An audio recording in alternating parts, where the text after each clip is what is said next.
tusuubire nti omusango essaawa yonna kugenda kugendayo mu kooti. Kyokubiri yembeera yaffe etwenyamiza egenda mu maaso mu paalamenti. Amaloboozi agawanyisiganyizibwa olwaleero amakambwe gatwenyamiza.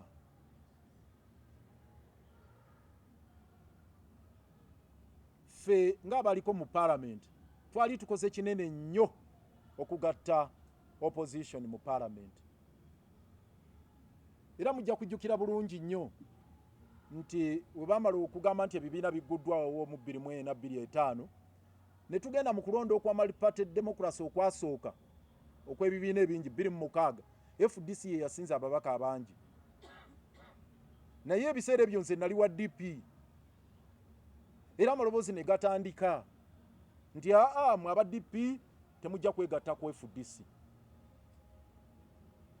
Twababuuza ekibuuzo nti bwe tubeera mu house bagamba abali ku ludda lwa gavumenti mutule ku mukono ogwa ddyo, abali ku ludda oluvuganya gavumenti mutule ku gwa kkono. Abaali batugamba ng'abali nga bava ku kitebe kya DP nti mwejoyininga temukwatagana n'aba FDC, twababuuza nti bwe mba situdde ku sayidi ya FDC ya NRM eri mu buyinza ate neeno nga muŋŋamba ne gavumenti sigiweerereza, munaaweereza mu gavumenti ki?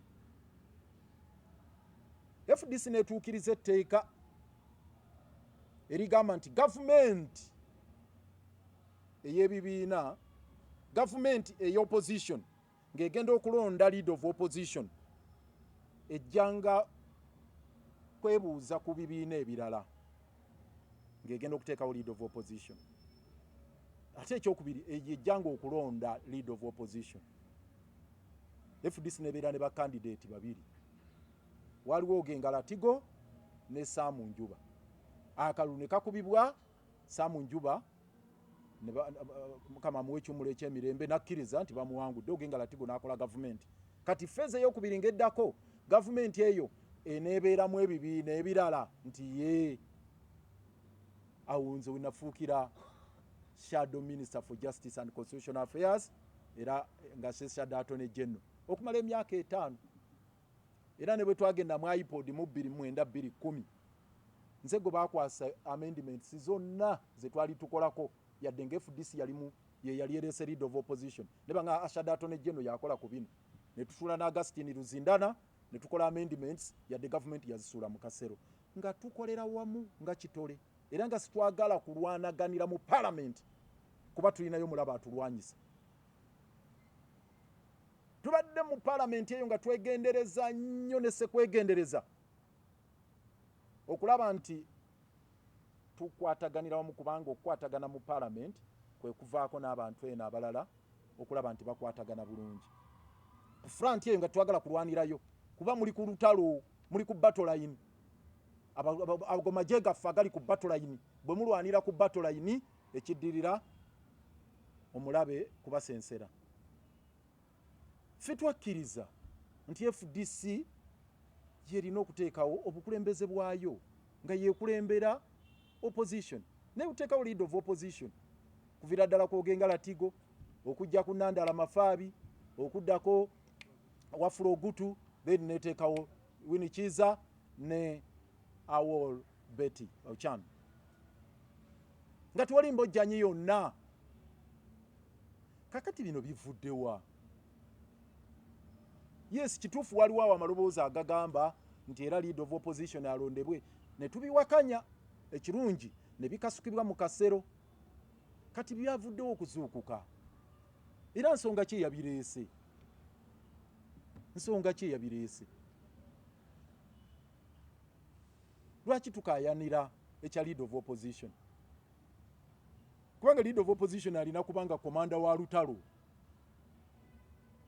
So etteeka ligamba nti ekibiina ekisinza ababaka abangi mu opposition mu parliament kyekijjanga okuleeta. Eyo principle eri mu mateeka. Ate eyo principle eri mu multi-party democracy. Bwe tugijjawo tujja kuba twonoonye multi-party democracy. olwale mu parliament waliyo ekintu ekipya kye baleeta dean of independence. Dean of independence. Ate mwina muli ba independent, ate mba mutya ne dean. Era twabagamba you are independent of each other nammwe. Kati kye kibagatta nga ba independence. Twekibagamba nti you are also independent of each other. Wajja bwa namunigina, ayimirira bwa namunigina, nabo batandikayo kikirabu nti balina dean. Kakati bw'onooteekawo leader of opposition naye afuuke dean ow'abavuganya ng'alondebwa wali ku mu parliament nga balonda dean w'aba independence. Olwo omenye empagi sedduge multi-party democracy kwatambulira oba ogimenye. Kuba empagi sedduge eya multi-party democracy egamba nti ekibiina ekiri mu buyinza kireeta leader of opposition. Ekibiina ekibadde ekyokubiri mu kulonda ye alternative government nereeta leader of opposition. Ye multi-party democracy worldwide. Simanya kino bakibenchmarkinzeewo oba. So okufuula leader of opposition dean kyabulabe kyetugambye nti kijja kuleetawo kye bayita distortion oba bastardization of multi-party democracy. Olwedde tulina obuzibu nti multi-party democracy tekola mu Uganda. Tukyalwana giteekesa mu nkola naye ne little gains ze tufunyeyo entonotono ate tuzizzeeyo emabega kyabulabe. So ffe tulowooza nti ensonga eyo teyali yawudde parliament abantu baffe, era tubasaba nti ensonga eyo bagiteeke ebbali ereme kubaawula mu parliament nga amagye gaffe agali mu parliament. Tulina obweraliikirivu nti mukyala Anita Amongo nga proxy wa Mwami Yoweri Kaguta Museveni, simanyi kigambo kirungi ekituufu eky'Oluganda ekigambo proxy, naye akoze kinene nnyo okutandika okwabuluza yabuluza mu parliament mu bantu baffe. Akoze kinene nnyo okugezaako okubaabuluza yabuluza. Tubeegayiridde bammemba ba parliament baffe temuwa Anita mwaganya, temuteekawo mbeera yakweyabuluzaamu kuteekawo ezo ze tuyita fault lines oba emiwaatwa. Mwami Yoweri Kaguta mwayitira okutusensera ng'akozesa Anita nga sword ng'ekiso. Actually Mwami Yoweri Kaguta Museveni akutte Anita Amongo ng'ekiso okufumita opposition mu parliament bwekyo. So kati muwa mwaganya Mwami Yoweri Kaguta Museveni kukozesa Anita kise ekyo kutufumita ajja kutusaanyaawo. Yo obulamu bwegwo gwe mulimo gwaliko kati mu parliament. Kyabuntu bulamu ekibiina ekiteekawo leader of opposition okwebuuza ku bannaabwe naye si kyabuwaze.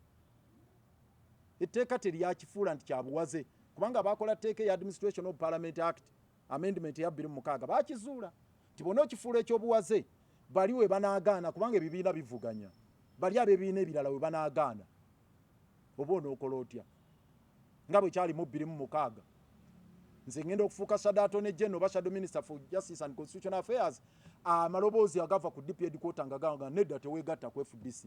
Therefore ngolwo opposition erema okuteekawo leadership mu parliament kye bava bagamba May. Era akagamba ako May tekeetaaga kukyusa. Bw'ona okafuula shall kaleetawo obulabe mu parliament. Bw'okafuula shall nti kiri mandatory nga nabali bagamba nti tetujja nno kukkiriza naffe. Olwo ng'ekyekiddako. So tulekewo multi-party democracy nga kyategeeza kubanga omuntu alina obuyinza obungi omuntu alina obululu obungi mu parliament, alina obululu obungi mu parliament nga yakulembera opposition, yaba alina mandate y'abantu akaseera eko oba oyagala oba toyagala yaba agirina. So obuyinza obuteekawo leader of opposition buva mu bantu, so se tebulina kuva mu bammemba ba parliament bokka yadde nga kya buntu bulamu okugeneratinga consensus mu bammemba ba parliament. Naye tuleme gamba nti bo be banaatuula supposing balonda atali wa kibiina kiina majority mu house anaabafuga atya so ebintu bino bireme kwawula ba MP baffe ffe tubasaba musigale nga muli kitole bwe munaabeera ekitole ku front eyo nene ebibiina ne tubeera kitole ng'obukulembeze leadership y'ebibiina n'abantu baffe abaagala enkyukakyuka okweggyako olunnabe n'olukokome lwa Yoweri Kaguta Museveni ne gavumenti ye n'abantu be then tujja kubeera ne kipita United Forces of Change. United Forces of Change tekitegeeza butegeeza party headquarters kusisinkana no kitegeeza ne front line gundi abo abali abasirikale abali mu parliament nabo okukwatagana okuwuliziganya mukwatagane so bwe buvunaanyizibwa nga captain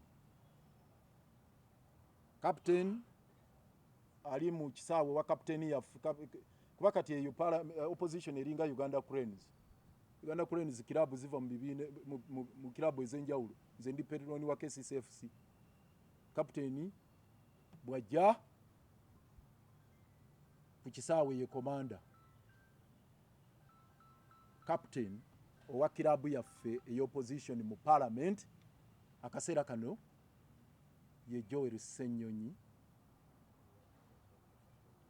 naye tumusaba nti nga captain akola ogugo ogw'okugatta ttiimu akozese amagezi Katonda ge yamuwa n'obusobozi bwonna bw'alina na buli kimu kyonna ky'asobola okulaba nti azimba obumu ku balwanyi baffe abali mu parliament era nabo tubasaba bawulirize kapiteeni batambulire wamu tusobole okwaŋŋanga mwami Yoweri Kaguta Museveni mu parliament mu bibiina ene waffe n'ebweru w'abantu ne mu bantu nga twogeza eddoboozi limu awo lwe tujja okweggyako embeera eno naye okuyomba n'okulwanagana ku kantu ako akatono ani alonda leader of opposition kigenda kutwabuluzaamu tuba tuwagadde Anita omwaganya mwami Yoweri Kaguta Museveni omwaganya okwongera okutulinnya ku nfeete n'okutusaanyirizaawo ddala so bubaka bwe tusaba Joel Ssenyonyi ne ttiimu ye yonna okulaba nga tutambulira mu buufu bumu ffenna tusonge mu sululu moja okulaba nga tweggyako olunnabe luno mwebale nnyo mwebalire ddala